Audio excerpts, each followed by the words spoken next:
May kakilala ba kayo nung kumikita ng mga 5 to 6 digits income per month? So ano ibig sabihin nito? Posible or imposible? Posible. So ano rin ibig sabihin nito? Meron silang alam na hindi mo alam. Meron silang ginagawa na hindi mo ginagawa. What if today I will teach you on how to recognize hidden opportunities for growth? If you're interested, please watch this video. Videos that will make you wealthy and debt-free.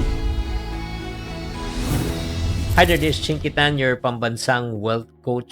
Marami po nagsasabi, yung narinig natin, what you don't know won't hurt you. Pag di mo alam, okay lang yan. No, in today's economy, what you don't know will make you broke and poor. Bakit? Sa totoo lang, marami pong tao ang nakaka-miss out ng mga tinatawag na wealth building opportunities. Hindi mo sila mare-recognize when you don't know how to spot them. Diba? Sa totoo lang, I can still remember when I was doing movies with Master Joey De Leon ng Itbulaga. Yes, I was with him in several movies like Elvis and James, tapos yung Starson, Batman and Robin. Ako yung sidekick naman po ni Kimpi De Leon na si Robin.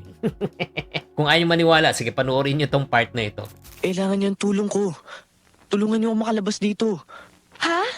Bakit? Hindi pwede, wala ka pang... From time to time, bumibisita ako sa bahay nila at pag pumunta ako sa bahay na nakikita ko ang dami nilang paintings. Ang paintings ni Ang Kyu Kok. During the time, that was 1980s. Clueless ako sa painting and everything. Fast forward po when I started to collect paintings noong 2018 up to the present, then I realized yung Ang Kyu Kok po right now, yung mga maliliit na papel or na Ang Kyu Kok right now is worth millions. I can still recall during the time Joey De Leon was telling me, nabibili lang niya ng 15,000, 10,000, 30,000, 50,000. Ang mga Ang Kyu Kok niya na sobrang dami. Pero ngayon, ang value niya talaga ay millions. Imagine mo mga ka-friendship. Abot kamay ko na, di ba? Pero yun nga, since hindi ko alam ano nangyari, I missed that opportunity. That's the reason why ikaw, like for example, trabaho mo, are you maximizing your earning potential? Na hindi mo alam, may gold mine ka na pala, opportunity mo sa trabaho mo na hindi mo napapansin because you just don't know. Alam nyo, importante to. Yung biggest financial gains na pwede natin kitain na hindi mo alam. Even nasa harap mo na yung opportunity, hindi mo pa rin siya mapapansin. Kaya mga friendship, pag-usapan po natin paano natin makikita yung tinatawag nating invisible money. So are you ready to discover or recognize hidden opportunities for you to grow financially? If your answer is yes, pag-usapan muna natin to. In terms of your career growth, ano pa yung mga hidden opportunities dito? Ano yung invisible money? Alam mo, kailangan mo kung may trabaho ka ngayon,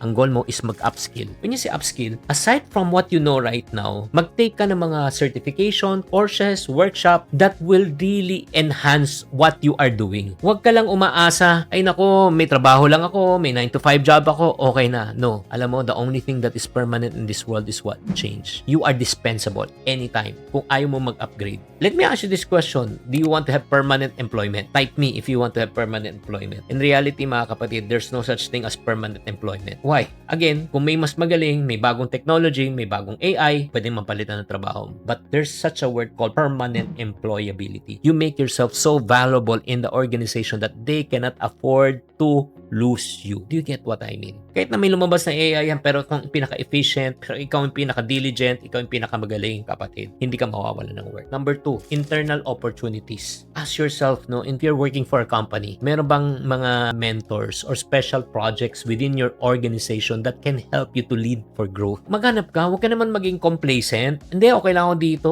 Ayaw kong apakan yung mga boss ko. No, huwag mo apakan ng boss mo, lagpasan mo yung mga boss mo. You try to climb the corporate ladder of success ethically. Di ba? Maghanap ka. Huwag kang umiiwas sa trabaho, maghanap ka ng bagong opportunity within your organization for upgrade. Third, ang pwede mong gawin, pwede kang mag-network. Expose yourself to professional network. Like yung mga JCI or if not naman, Lions Club, Rotary. Di ba maghanap ka ng mga company and organization that can help you to expand your network. If you are in business right now, ano yung invisible money na hindi mo nakikita? Number 1, it's not in your current market yung pera eh. It's in the new markets that you can develop. Explore whether your product or service can be open to an untapped market, new market. Like for example, in the year 2021, wala pa ako sa TikTok shop.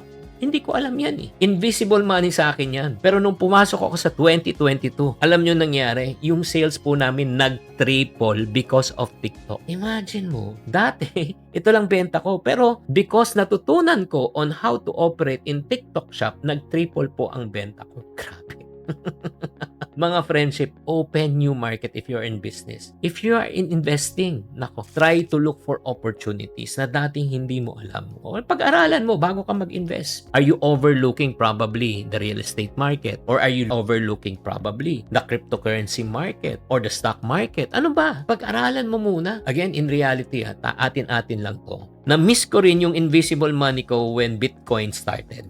Wala. Naririnig ko pero hindi ko pinansin kasi hindi ko alam. Takot ako. Pero soon to realize, ang laki pala ng opportunity sa cryptocurrency kung alam mo kung paano siya mag-operate. So guys, naiintindihan nyo ako. Kung gusto nyo pang malaman in the next part, pag-uusapan natin on how to expand and how to see the invisible money. Pero bago ko ipakita po sa inyo ang simple step by step, meron ako isang special webinar that's limited only for 500 people lang po ang pwede pong pumasok po dito. So if you're interested to double or 12x your income this year, all you need to do is just visit chinkfree.com. That's CHINKFREE.com or click the link below na lang. Let me close by sharing with you on how we can see the invisible money and expands our financial awareness. Number 1, start with self-assessment. Tanungin mo muna sa sarili mo, ano yung talent mo, ano yung skills mo, ano yung asset mo, ano yung connection mo. So, tanungin mo sa sarili mo, saan ka magaling? That's number 1. Pag ikaw hindi ka sigurado kung saan ka magaling, simple lang. Tanong ka lang sa mga mentors mo, sa colleagues mo, sa kaibigan mo, uy, feeling nyo, saan ako magaling? Alam mo, pag tinatanong ko sa mga kaibigan ko, saan ako magaling? Sabi niya, cute ka.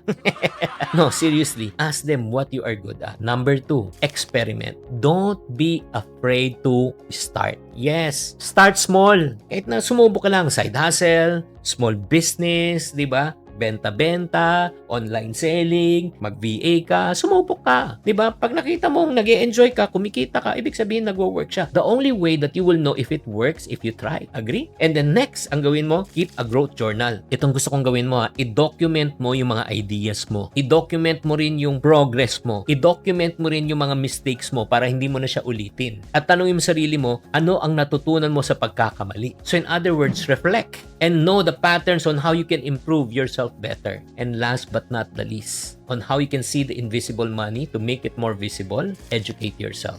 Stay informed in what you're doing. Market trends, industry changes, di ba? Bagong technologies. Alam mo, awareness is the first step in order for you to recognize the invisible money. And maybe some of you are saying, nako, Chinky, how would I know kung talagang worth pursuing sang opportunity? Alam mo, the only way that you will know if you will try. Number 2, maybe some of you are asking, what if I don't see opportunities right now? Ang ibig sabihin po nito, kulang pa ang iyong kaalaman at wala ka pang masyadong alam. Kung may alam ka, mabilis ka makakita ng opportunities. And number 3 question, probably you may ask is, can a hidden opportunities really make a big difference? Yes. Grabe. Yung maliit na kaalaman mo na madadagdag mo, hindi mo alam, it can double, triple, quadruple, and 10x your income. So my challenge for you this year, alamin mo ang mga hindi mo pa alam. Gawin mo pa ang hindi mo pa nagagawa. And you will be shocked and surprised that you'll be able to double and 12x your income. Thank you for joining this episode. If you like this episode, please do me a favor. Paki-comment na lang sa comment section kung ano nagustuhan mo sa episode natin na ito. And at the same time, kung kayo ay interesado mag-double or 12x your income, see you at my free webinar. Tatandaan, tamang karunungan, tamang disiplina po ang susi sa pagyaman.